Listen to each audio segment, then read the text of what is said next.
আমি আবারও ভিডিওটি ধারণ করছি। এই যে আইল্যান্ড দেখতে পাচ্ছেন, এই আইল্যান্ড দিয়ে কিন্তু বাসটি উঠতে চাচ্ছে।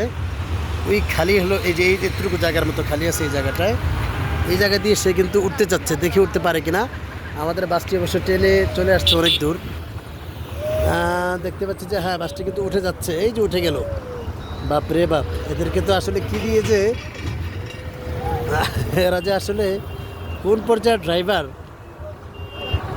সেটা আসলে অনুধাবন করাটা একটু জটিলই হচ্ছে। আমাদের বাংলাদেশের ড্রাইভার বলে কথা। দেখুন এই বিশাল বড় আইল্যান্ড দিয়ে এই বাসটি কিন্তু একবারে উঠিয়ে যাচ্ছে।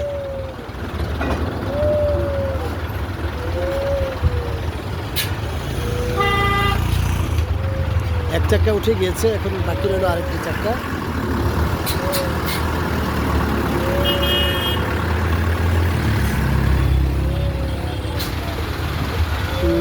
এক চাক্কা উঠে 3 চাক্কা উঠে গেছে, বাকি যদি একটা চাক্কা বাকি আছে।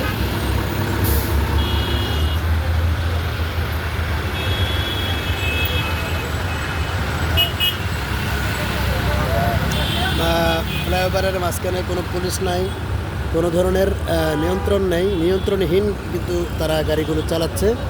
অবশ্য একটা মোটরসাইকেলে করে কিছু পুলিশ এগিয়ে আসছে, বাট মনে হচ্ছে তাদেরকে অসহায় তাদের কাছে।